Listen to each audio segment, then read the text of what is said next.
No soy el doctor Bechara, soy el doctor Criado. Eso me hace acordar a un dicho que hay, que a veces lo usamos en el hospital. Yo me solía decirle a un hombre, la verdad que a ti nadie nunca te va a poder acusar de tener dos caras, porque si tuvieras dos caras, ¿por qué usarías esta? Así que ustedes capaz piensan lo mismo ahora, que no soy el doctor Bechara y tengo solo una cara. El primer tema es la disección de tipo B de la aorta, evidentemente un tema enorme que vamos a poder simplemente resumir algunos aspectos importantes. ¿Hay puntero de láser acá? ¿O no? Si no hay, está bien, ¿eh? Pero sería bueno por si quisiera señalar algo.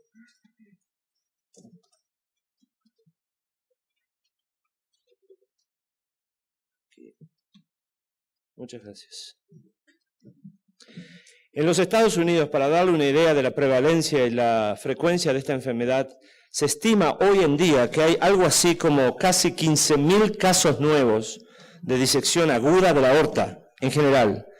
Aproximadamente 2/3 son de tipo A y 1/3 de tipo B.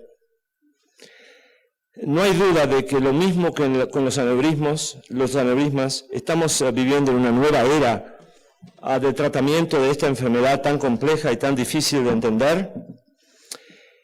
Y tengo una fecha exacta de cuándo comenzó esta nueva era. Comenzó el 20 de mayo de 1999, con la publicación de este número del New England Journal of Medicine. En el mismo número, en el mismo issue, 2 artículos aparecieron juntos. El primero, y tal vez el más importante, publicado por un buen amigo nuestro, de muchos de nosotros, el doctor Nienaber.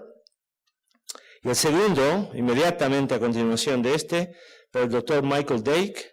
Y los dos exploraron, sobre todo el doctor Nienaber y sus asociados, por primera vez una comparación en un grupo relativamente pequeño de enfermos con disección aguda, complicada, de tipo B, tratamiento quirúrgico con el tratamiento endovascular, con la endoprótesis de Talent, demostrando en forma preliminar pero dramática una mejora increíble en la mortalidad, mucho más baja, con la endovascular y otras complicaciones serias. Eso fue retrospectivamente el comienzo verdadero de esta nueva era.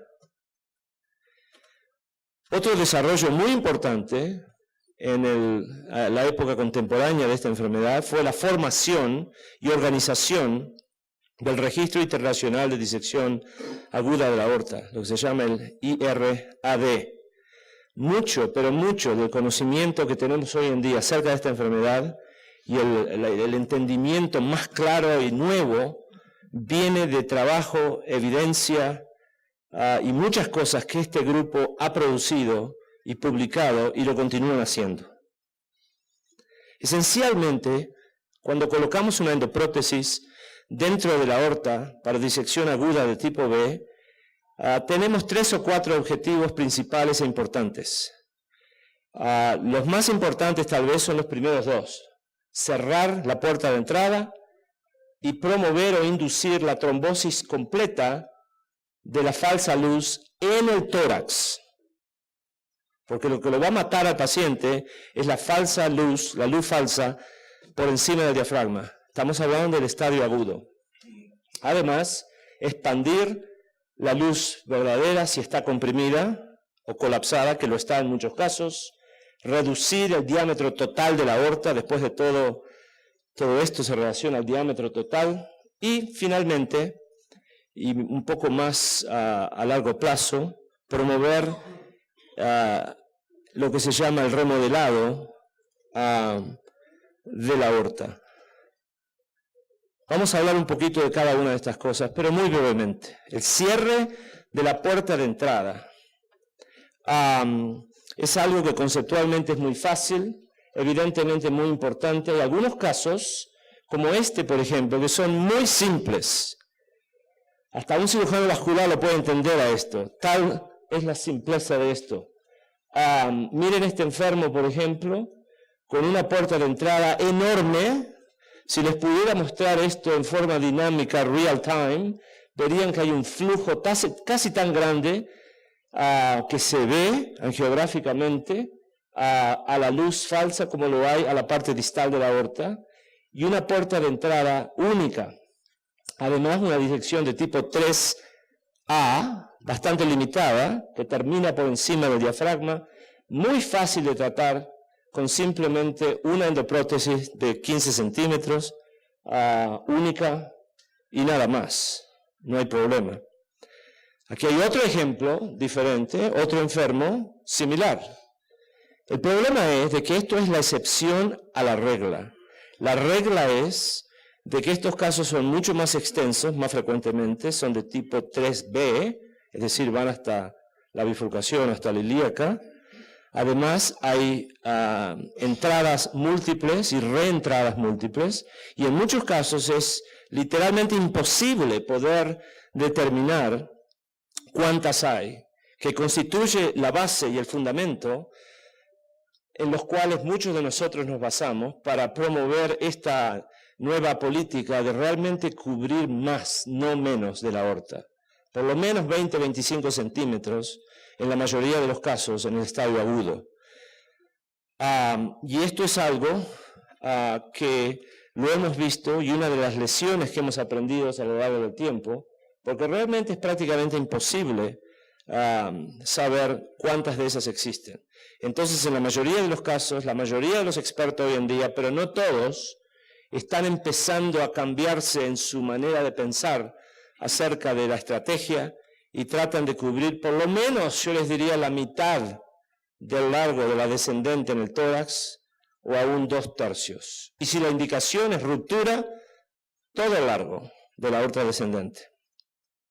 El segundo objetivo del que hablábamos es inducir la trombosis de la luz falsa, que después de todo es un objetivo muy, pero muy importante.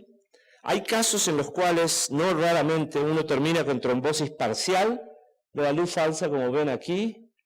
Esto es todavía sangre que se está moviendo. Esto es trombosis total, lo que es amarillo. Aquí lo ven también en otra vista con esa es la M2S, la software que utilizamos desde hace muchos años.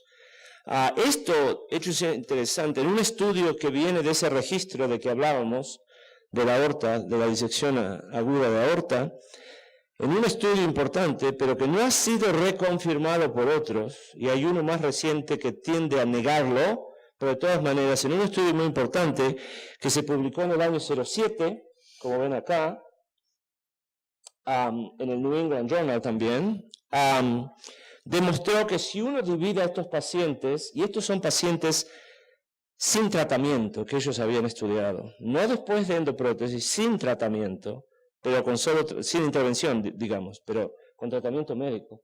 Los que tienen trombosis parcial, los que no tienen ninguna trombosis y los que tienen trombosis completa, este grupo de trombosis parcial tenían un pronóstico peor, que fue una cosa un poco intrigante e inesperada, pero como les decía, no se ha corroborado esto todavía. Lo que sí sabemos es de que cuando uno provee cobertura no suficiente, como por ejemplo este es un caso que yo estaba proctoring en la China, en una ciudad en la China hace 2 años y pico, y le insistí a este cirujano de que cubriera por lo menos hasta acá abajo esta aorta, pero él insistió que en su experiencia, que es bastante amplia, eso no era necesario, además tenía mucho miedo a la paraplegia, sin motivos claros, o capaz no me los pudo explicar, porque yo no hablo su lengua y él no hablaba muy bien inglés, capaz eso era parte del problema. Pero de todas maneras, hecho interesante, este cirujano chino, 3 meses más tarde, me mandó estas imágenes, que no son las del seguimiento inmediato, 3 meses más tarde, cuando me dijo, tenías razón, esencialmente en un email, porque el paciente desarrolló progresión de este problema con la formación de un aneurisma o pseudoaneurisma a este nivel inmediatamente por debajo de la endoprótesis y tuvo que hacerle una intervención secundaria. Esta es la lección que hemos aprendido. Algunos de nosotros que empezamos con esto temprano, a finales de los años 90, notamos en un grupo importante de pacientes como este, que es un paciente mío del año 2001, donde habíamos cubierto solo algo así como 18 centímetros de la aorta. Dejamos esto sin cubrir hasta acá abajo. Aquí está la celíaca. Esta es una disección de tipo 3B, entonces continuó perfundiendo la luz falsa en forma retrógrada del abdomen, pero no solo perfundiendo, continuó expandiéndose hasta que llegó a más de 7 centímetros de diámetro, por encima del diafragma, pero por debajo de la endoprótesis. Otra cosa que aprendimos en los primeros 2 o 3 años, que continúa siendo verdadera, pero fue totalmente intrigante y un descubrimiento, la verdad, es de que uno puede predecir en algo así como el 80% de los casos la extensión de la trombosis y dónde se va a repermeabilizar la luz falsa simplemente mirando al borde inferior de la endoprótesis. La división entre trombosis y permeabilidad en la luz falsa es exactamente donde está el borde inferior de la endoprótesis. Entonces lo que tuvimos que hacer en algo así como 20 y pico de casos en esa experiencia inicial de hace muchos años, fue reintervenirlos y cubrirles hasta abajo, casi hasta la celíaca, sino hasta la celíaca, que como ven acá una vez más, ahora movimos esa trombosis hasta el borde inferior de la endoprótesis, que ahora está casi a nivel de la celíaca, por debajo del diafragma. Esta luz falsa todavía está permeable, pero tiene un pronóstico diferente, no siempre favorable, pero muy diferente de lo que lo tiene por encima del diafragma. Expansión de la luz falsa, de la luz verdadera, cuando está comprimida, colapsada, evidentemente es otro tema muy importante y todos conocemos que en muchos casos a veces uno no puede ni siquiera identificar con imágenes la luz verdadera porque está hecha como un panqueque, como decimos en inglés, porque está totalmente colapsada, que también, dicho sea de paso, ahora sabemos, es el mecanismo más importante del síndrome de mala perfusión, de isquemia visceral, de extremidades inferiores, renal o combinación de todas.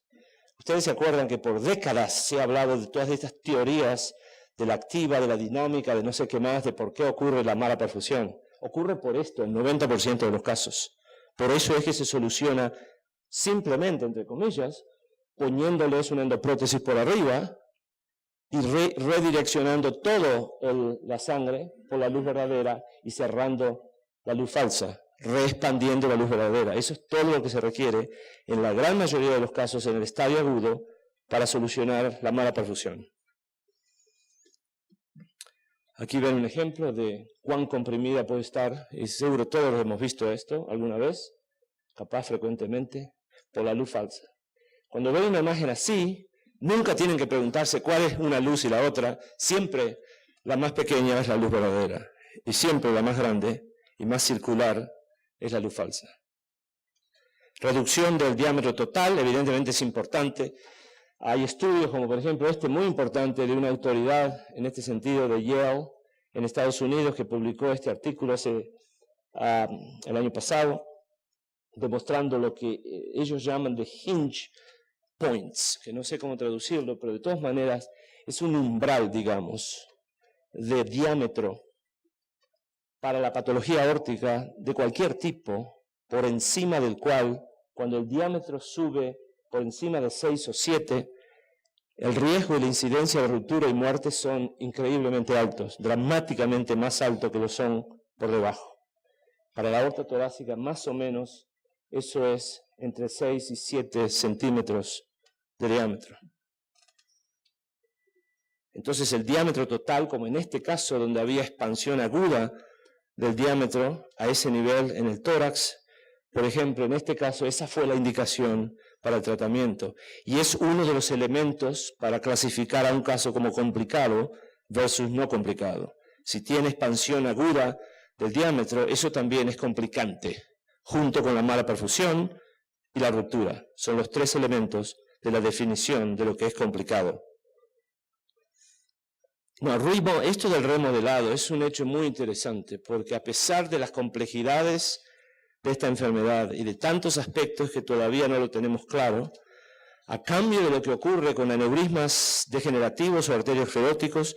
Esto es una enfermedad, miren este caso, por ejemplo, pre-intervención, casi inmediatamente post-intervención, tratamiento endovascular, obviamente, 2 años y medio, 2 años más tarde, excepto por una zona muy focal de disección que persiste a este nivel, el resto prácticamente ha vuelto a su estadio normal, predisección. Es algo que prácticamente nunca vemos en la enfermedad aneurismática degenerativa arteriosclerótica, pero se ve en esta enfermedad, y es uno de los fundamentos por los cuales muchos piensan, intelectualmente al menos, no lo podemos fundamentar con base científica, de que no sería mejor intervenir en el estadio agudo en la mayoría de estos enfermos para poder promover este tipo de evolución. Porque cuando uno deja, entre comillas, que estas disecciones sigan hasta el estadio crónico, como por ejemplo este es un estadio crónico, prácticamente no hay solución buena. Ciertamente no endovascular, quirúrgica, de vez en cuando, hay 2 o 3 centros en el mundo que pueden hacer esto, que esencialmente es el reemplazo total de la aorta, y hay combinaciones híbridas también que se están utilizando, pero es muy, muy compleja. En cambio, en el estadio agudo tienen un potencial muy grande de remodelado y de una evolución muy buena a largo plazo. Seguro, entonces, la habilidad y la probabilidad de éxito con todo esto tiene que ver mucho con la clasificación del enfermo y de la enfermedad, de si es aguda o crónica.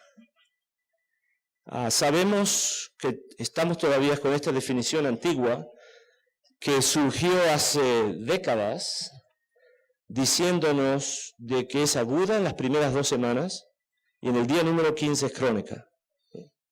Suena un poco risueño, pero es cierto, eso es ridículo además, totalmente arbitrario. Casi que uno se pregunta, ¿por qué aguda en las primeras 2 semanas? Me parece que tiene que ver con la evolución natural de la enfermedad global, disección aórtica, sobre todo la tipo A, donde sabíamos y sabemos que la mortalidad espontánea sin tratamiento ninguno, como por ejemplo hace 30 años, era de algo así como 80% en las primeras 2 semanas. Es decir, que consideraban ellos que si alguien estaba vivo en la 3ª semana era un sobreviviente crónico, y tal vez de ahí viene la definición. Pero de todas maneras, seguimos con esto, pero lo que les quiero enfatizar o recalcar, como decimos en inglés, the take home message, lo que realmente importa no es tanto que sea el día número 13 o 14 o 15, lo que importa es si el septum o la lamela que se ha disecado, la separación entre las 2 luces, si es que todavía está movible y flexible o se ha fibrosado y convertido en algo no movible, porque eso cambia totalmente el pronóstico y cambia la estrategia.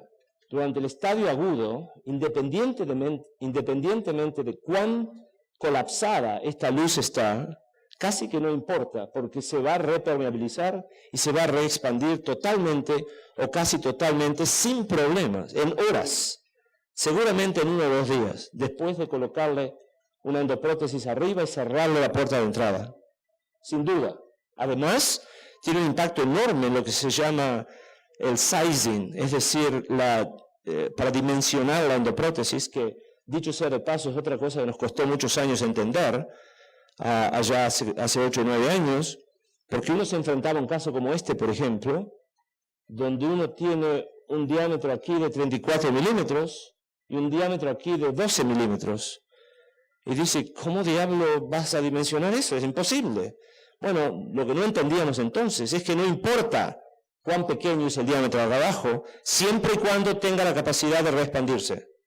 Simplemente le colocamos una endoprótesis de 34 y se va a reexpandir. Sin embargo, si esto fuera crónico y esto no es movible y no es reexpandible, es un problema muy serio. Y la única manera de hacerlo esto es tener mucho cuidado con la sobredimensión, y a veces la única manera que lo podemos hacer es construyendo una endoprótesis cónica con varios sectores cortos, empezando de abajo y yendo hasta arriba, de distal a proximal, la única manera de hacerlo, porque no hay suficiente longitud aquí y no existe ninguna endoprótesis que tenga el tipo de conicidad, digamos, para poder acomodar esos cambios de diámetros.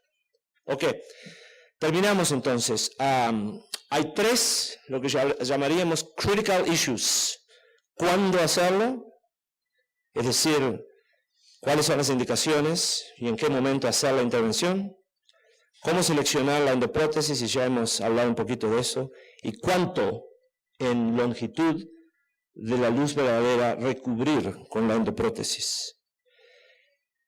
Las indicaciones, continuamos con el acuerdo mundial de que esto solo está justificado para disección complicada. Algunos confunden el concepto de disección complicada con sintomática. No tiene nada que ver con síntomas, aunque en general hay síntomas.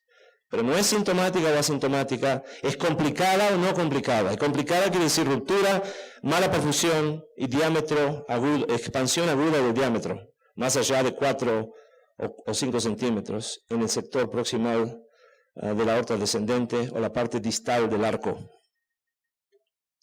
Otros a veces agregan otras cosas menos claras que frecuentemente se utilizan como justificación para hacer una intervención, como por ejemplo dolor incontrolable o hipertensión incontrolable, que dicho sea de paso no existe. Hoy en día con las medicaciones que tenemos o que tienen aquellos que las manejan, pueden controlar prácticamente cualquier grado de hipertensión, independiente de la etiología. Extensión de la disección, o lo que algunos llaman image worsening, es decir, si uno le hace un tomograma cada 2 o 3 días, varias veces, ve que empeora la imagen. Image worsening. Esto no es parte de la definición estricta de complicación, y realmente muchas veces, como decíamos, se utiliza como justificación, pero no como indicación verdadera para la intervención. Para la disección no complicada, y dicho sea de paso, algo así como el 70% de los enfermos con disección aguda de tipo B tienen disección no complicada, 30% complicada. No existe evidencia hoy en día que apoye la intervención quirúrgica o endovascular. A estos pacientes hay que tratarlos con tratamiento médico, que dicho sea de paso está produciendo resultados mejores y mejores, sobre todo en los últimos 10 años, ahora, hoy en día, en buenos centros, con una mortalidad a 30 días de menos del 10% con tratamiento médico. Va a ser muy difícil, si no imposible, para la intervención por endoprótesis superar esa cifra de menos del 10% de mortalidad a 30 días. Es decir, el mejoramiento en el pronóstico con tratamiento médico va a ser también no solo una cosa buena para los enfermos, pero una cosa mala para la tecnología endovascular en ese sentido. En cuanto a cómo dimensionar la endoprótesis, esto también lo aprendimos hace muchos años, pero es un concepto fundamental que algunos no lo tienen claro hoy en día. Hay que mirar y medir la aorta por encima de la disección, esencialmente a nivel del origen de la subclave izquierda o inmediatamente por encima de ella. Y ese es el diámetro de referencia para seleccionar la prótesis, y en general sobredimensionamos o nada con respecto a ese diámetro o solo 2 milímetros. Si es 34, usamos una 34 o 36, pero no más de eso. Es decir, es una estrategia fundamentalmente diferente de lo que utilizamos para aneurismas degenerativos y arterioscleróticos. ¿Cuánto cubrir? Hay esencialmente 3 posibilidades. Solo 10 o 15 centímetros, lo que se llama la puerta de entrada y nada más, que es lo que se hacía originalmente con todo esto, viniendo del concepto quirúrgico de que uno solo tenía que reparar o reemplazar ese sector y coser juntas las otras 2 luces por debajo.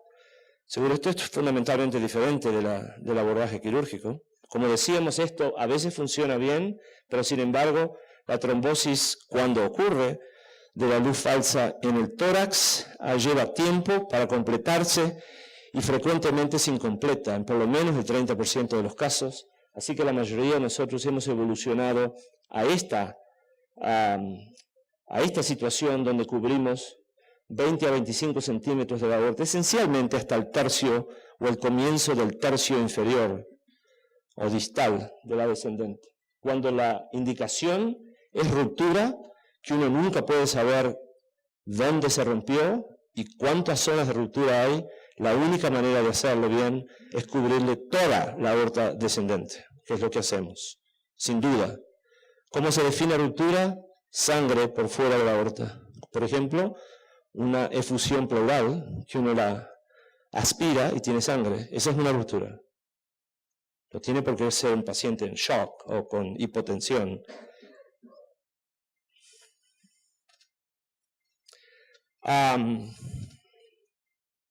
Lo más fundamental, entonces, este es un estudio muy, muy importante que no tengo tiempo en disecarlo, pero salió en el año 08 somos amigos con Matt Thompson, algunos de ustedes lo conocen también en su equipo, tienen mucha experiencia ellos en este tema y muchos otros relacionados a la aorta, de Londres. Esencialmente es un estudio que compara el tratamiento endovascular de pacientes con disección aguda B crónica, aguda y crónica, y el mensaje final es de que si uno realmente quiere optimizar los resultados anatómicos y clínicos, es un poco lo que hemos estado hablando, lo mejor es cubrir más y hacerla durante el estadio agudo.